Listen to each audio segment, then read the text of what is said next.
ассалому алайкум дӯстони азиз. Рӯзи ҳар яке шумо ба хайру шодӣ бошад дӯстон. Хостам влоги имрӯзаро оғоз кунам, ҳамин гуна аз берун нишон диҳам ки чӣ гуна манзараи зебое шудааст ки табиат барои мо бандагонаш додааст. Шукрона аз он кунем ки ҳамин гуна табиати зеборо дорем.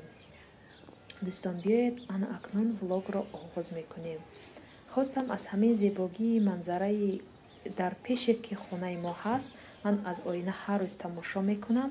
ба шумо ҳам хостам нишон диҳам дӯстон. айни ҳол ки дар берун бениҳоят хунук аст, ман натавонистам берун бароям, ҳамаи он зебигоҳҳоро сабт кунам, ба шумо нишон диҳам. аз ҳамин сабаб хостам ки дар як лаҳзаро ҳам бошад аз оинаи хона ба шумо нишон диҳам.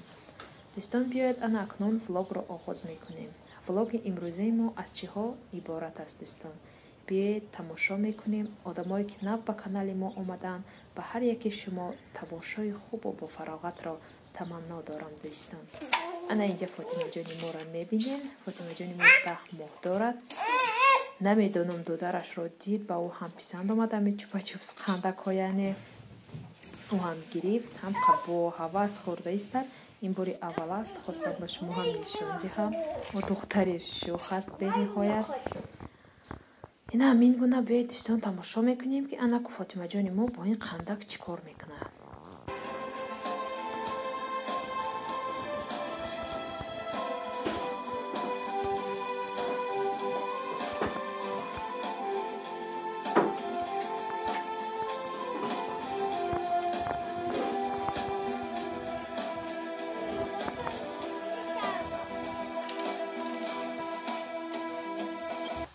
ина ман имрӯз магазин омадам. ин дӯстони азиз камтар сабтҳои пешина аст.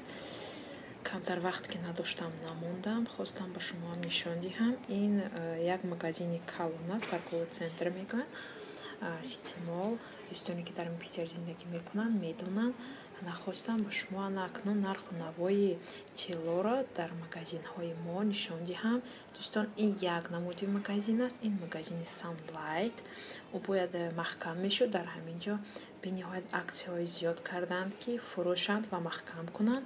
айни ҳол ҳам ин фаъолият карда истодааст дӯстон. натавонистанд магазинро бо пуррагӣ маҳкам кунанд.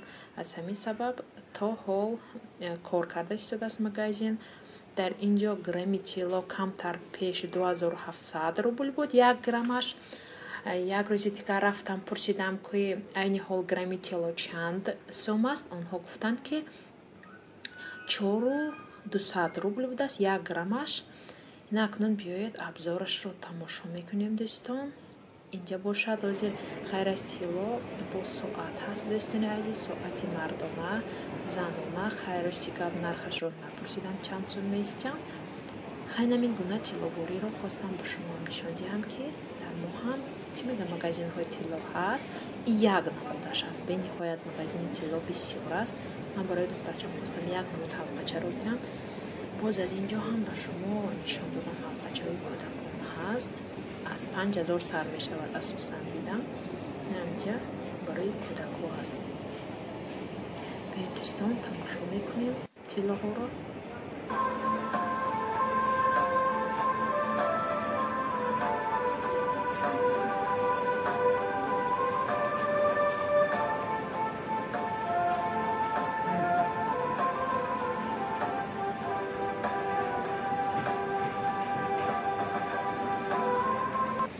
дӯстон накун баъд аз тиллоро тамошо карда шудан ошёнаи якум мефармоям. хостам ба магазин дароям.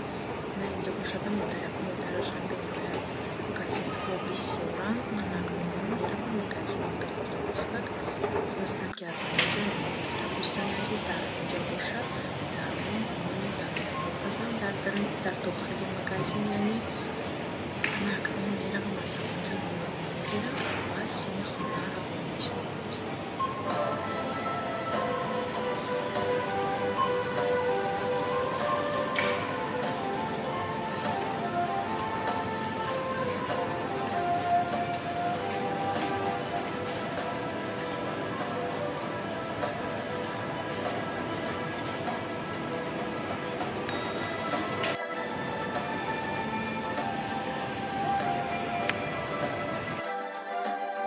دوستانی عزیز من اومدم خونه نمید گونه کورچو رو برای تورت ناپلیون است. من از همین فقط استفاده میبرم.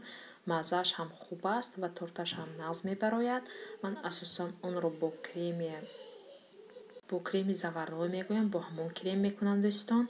من یک دستم کتی قبیده دستی دیگرم که کرده شدم برای مقدار نخست همش رو نتونستم به شما نشان دهم. همین گونه قبات ها رو قبات به قبات کریم میکنم. بعد از اون از رویش یک کورج موندگیش را майда میکنم. بعد برایش میپاشم. بعد در مدتی 5-6 ساعت در холодильник یعنی در یخدان نگاه میدارم.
دوستان عزیز تیار شد. انا اکنون من اون رو میگیرم با ریزه میکنم و قبطهایش رو با شما نشان میدهم. بینید که چگونه میشود.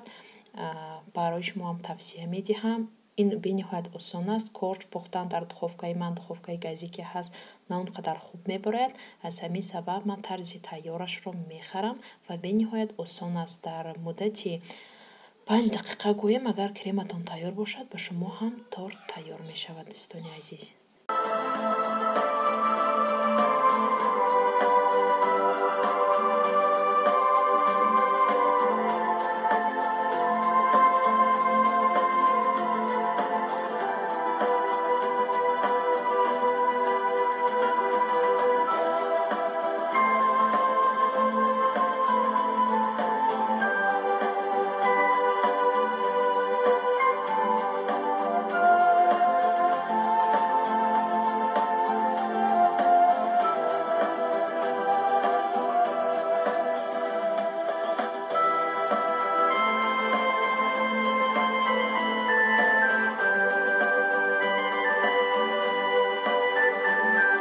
در خانه که یک من تورت رو استعمال میکنم. از همین سبب نیمی زیادش را به خانه خوشتامنم روان میکنم و به نهایت دوست میدارن. شوهر من خیر تورت خیلی ها رو نمیخورن.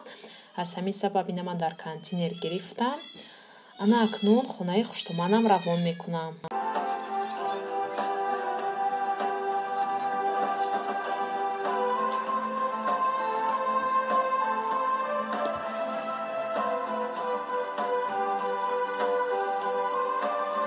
اینا در همینجا ولاگ امروزه را با آخر میرسانم. به هر یک شما روزگاری آباد و خرسندی را تمنا دارم دوستانی عزیز.